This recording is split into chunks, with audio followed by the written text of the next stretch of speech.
Carolina Panthers head coach Frank Reich takes accountability for some of Bryce Young's mistakes. What exactly went wrong with the Panthers' passing game to the point they couldn't get any chunk plays? Former first-round pick for the Carolina Panthers suffers another injury. And Brian Burns makes a huge statement in week 1 of NFL. We got all that and more on this edition of Panthers News Today. We're starting right now. What up, though? It's Aaron Duncan with the Necessary Bluntness Sports Talk. Recapping analysis of the Carolina Panthers is what I do, and I'm sorry I sound like this. I was yelling my heart out, my lungs out at the Falcons game Sunday. I left it all on the field, so I'm not sounding how I normally do, but I'm still here for you guys, so I appreciate you tuning in. I would have really appreciated if you hit that subscribe button down below and that bell icon because, like I said, I was at the game. I do Panthers content just like this, and so subscribing is the best way to keep up with everything that's going on because I'm on top of it. And also give this video a thumbs up. It really helps me out in the algorithm. But also, if you want to get extra in-depth film breakdowns and bonus Panthers content, you got to check out that Patreon, man. The Patreon, we're going to really go in-depth about what the heck went wrong and right whenever it happens in week 1, 2, 3, all the way through the season, special player profiles, bonus streams, and stuff like that. So hit that Patreon. It's the best way to support the channel, but also get bonus content. I really appreciate that. And, of course, I know you guys like to ask questions, so I will link down below where I got this Panthers Bucket Hat. It will be down in the description. It's an affiliate link to NFL Shop, and it'll help me out, and it helps you out. You get the gear. I get a little bit of commission from NFL Shop for it, so I really appreciate that support as well. But Coach Frank Reich, of course, did his Monday after press conference where he just talked about what he saw on film. He gave a pretty good synopsis of what was going on, but what stuck out to me was he took some accountability for what happened with Bryce Young. I'll play the clip right here. I will say on the turnover note, yesterday I mentioned to you guys, it's not always what you appear like. The one thing I'll say is, like, on the first interception, I put a lot of that interception on me. We got in a bad position. We got the OPI called, and then so we're backed up, and then we get a delay of game call, and that delay of game was 100% on me. I had a miscommunication with Bryce. It was 100%. That miscommunication was 100% on me, and and it caused a delay of game. So puts us even more backed up and put us in a bad position. So that one's on me. And so we took some accountability saying that was a miscommunication with Bryce. Yes, we know Frank Reich is the play caller. So between that, after the offensive pass interference, the delay of game, it really put us in an unfavorable down and distance. We were backed up, ended up forcing the issue downfield. He probably wanted it back because he probably want to be a little bit more conservative with the rookie quarterback. Nevertheless, I think it's a breath of fresh air. We're kind of used to the prior man that was at the helm for the Carolina Panthers not always taking accountability, and that kind of rubbed some players and especially fans the wrong way. So I just really thought that even though Frank, what he said it made sense, I guess, but a lot of that was still on Bryce, and it's a rookie mistake. But I really appreciate him sticking up for Bryce Young, trying to keep his spirits up, really defending him in the media and falling on the sword. That takes a lot of integrity, and I really, really, really think that goes a long way. But Frank Reich also was questioned about the lack of explosive plays. Now, most offenses, they look at explosive plays different. For runs, 10-yard run is an explosive play. For pass yards, the chunk plays are 20 yards, but then Frank Reich also talked about them having those 40-yard attempts down the field that's on the outside. He talked about that he drew probably about six shot plays. We just really didn't connect. And if you look at Bryce Young's passing chart from NFL Next Gen Stats, there were no completions in terms of air yards beyond 12 yards. Very conservative game plan, everything underneath, but also I looked at the numbers even more. If you looked at the Next Gen Stats, Bryce Young was 4th in the NFL this week in time to throw. That's the amount of time it takes from the snap for him to release the ball. So that means that he's holding on to the ball longer. But why? Is it because he's indecisive? If you also look at more Next Gen Stats, all of the Panthers starting wide receivers and tight ends were below league average in terms of yards of separation, meaning guys aren't getting open. If guys are taking a while to get open, your quarterback has to hold on to the ball. They can't get deep. You're not testing the defense. That's when you get those interceptions like Jessie Bates sitting on the short routes, when you're not challenging them deep because you don't have guys that put fear in them to take the top off and go deep. They're going to sit on everything. If you've been watching my channel for a minute, you know we talked about this. I talked about in that Detroit film that this was something that we were going to see until the Panthers can prove that they can beat it because of our weapons. Now, where do we go from here with those weapons? DJ Chark, he will be back. He has a lot of speed. ISM, I did a film breakdown on him, who we picked up in the trade with the Kansas City Chiefs. He has some speed as well. Frank is going to also have to scheme up some more things as well. And then it was Bryce Young's first start. So we're not going to get a full synopsis of what's going on in his rookie year. Everything that happened in week one is not going to be the be-all, end-all, and it's going to take some time for us to find our identity, but it's just growing pains. But we definitely need to get more chunk plays no matter what it is. But he did mention that there were 5 explosive runs over 10 yards, so I thought the running game was very functional. I would like to see a little bit more play action from under center and stuff like that, but of course, I will be doing a film breakdown later this week that will really get the deep dive into that all 22 coaches film. So like I said, make sure you are subscribed and hitting that Patreon. That way you can really see what was going on with the offense. You guys let me know down below in the comments how you feel about Frank Reich's comments in, I guess, in that presser about falling on the sword, taking that accountability, but also what I told you about the lack of explosive plays and the separation from the receivers and stuff like that. Because yes, he was holding on to the ball long, but it's also a good thing that the offensive line held up pretty much until the second half when it was obvious pass scenarios when the defense could just pin their ears back. So it was very encouraging to see the offensive line have a pretty much a 180 from what we saw in preseason when they were going against backups to go against a starting team with some big name guys up front and do a pretty good job protecting Bryce. But I want to get you guys' thoughts down below. Next up, Jaycee Horn. Yes, he left the game early yesterday with a hamstring injury. Frank Reich did not have a specific update, but what was encouraging to me is that they did not make a corresponding move just yet. Yes, they did bring in the cornerback, but I don't think it's anybody that's going to be starting caliber per se, more of a depth guy. So maybe things are a little bit more bullish on Jaycee Horn overall in terms of the hamstring, but I just hate it for the guy, man. Former first-round pick. He's been riddled with bad luck from injuries. When he's on the field, he's very talented. Clearly, when he left the game versus the Falcons, they went over the top to Kyle Pitts, and it just seems like, man, when he's out of the game, it's just his presence is game-changing. We saw it against the Bucs, and we saw it again this past Sunday against the Falcons. Jaycee Horn is a factor when he's on the field. It's just unfortunate that he hasn't been on the field enough for us to really reap those benefits.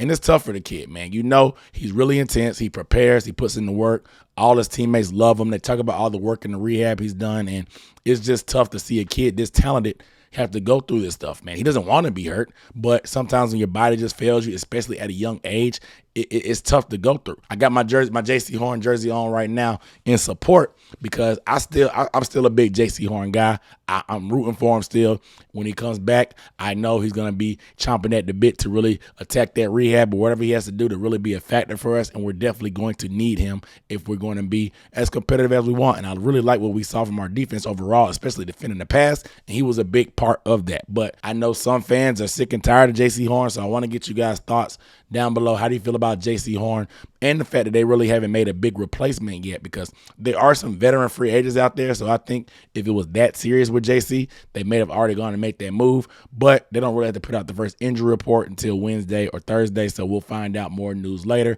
and I will keep you guys updated. But I want to get you guys' thoughts about how you're feeling about Jaycee Horn suffering another tough injury for this team. Next up, we have to talk about Brian Burns making a statement in week 1. Yes, Brian Burns, it was touch and go to decide if he was actually going to play in this game because of his contract hold in or in negotiation that was going on between him and the team.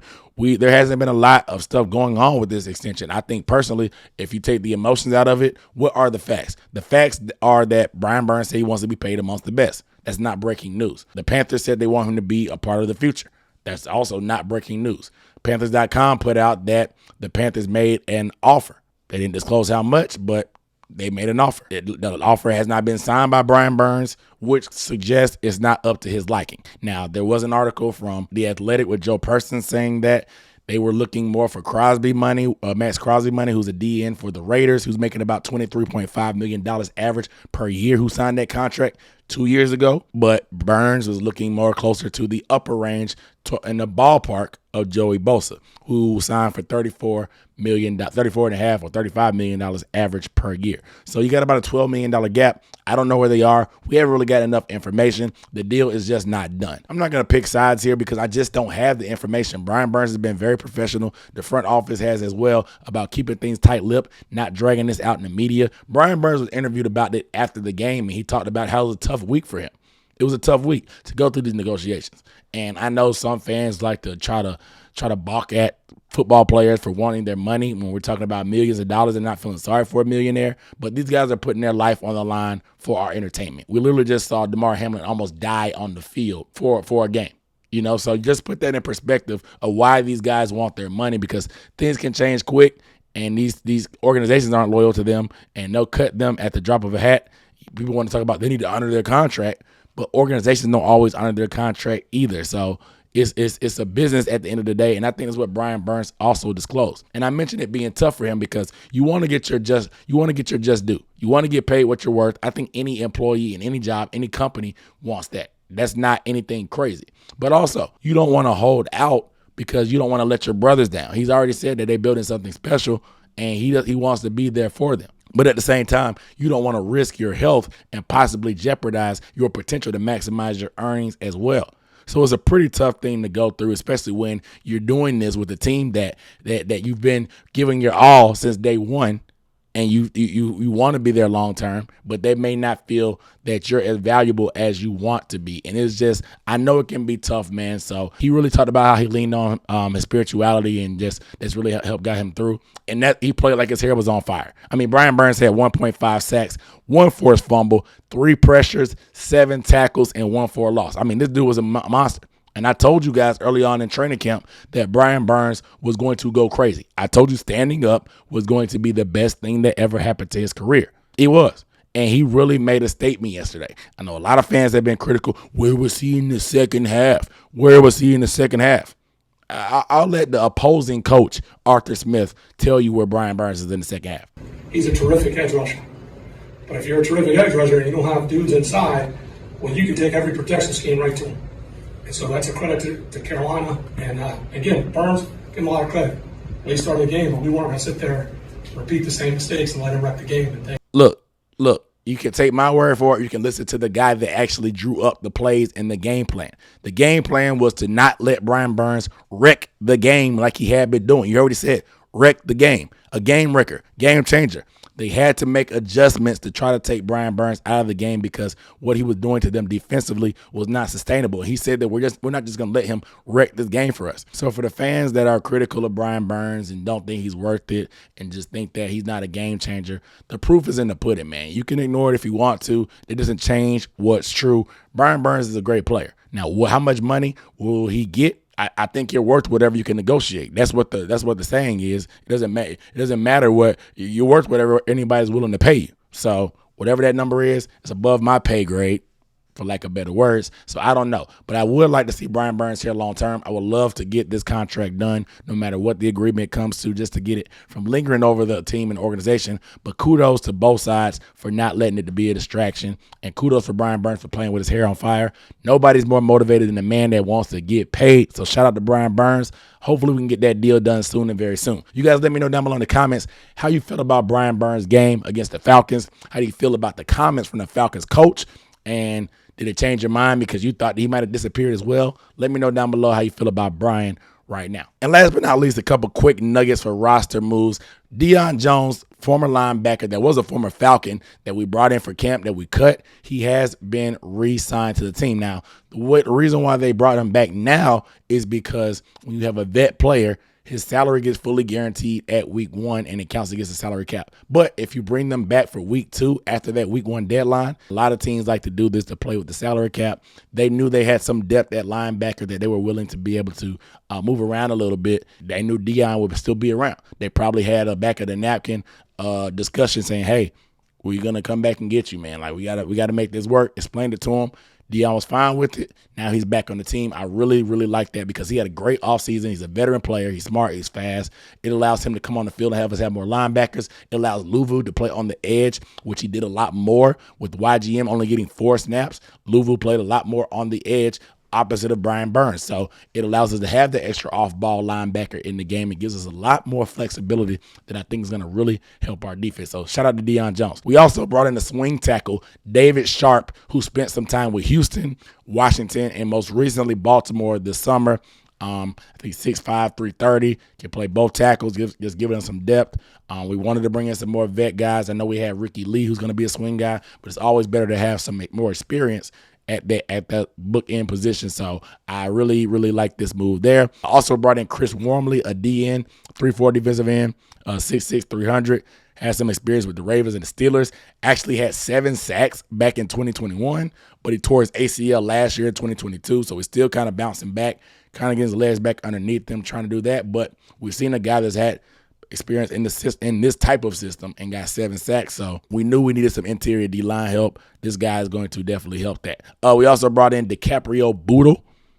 Interesting name, cornerback, former undrafted free agent from 2021.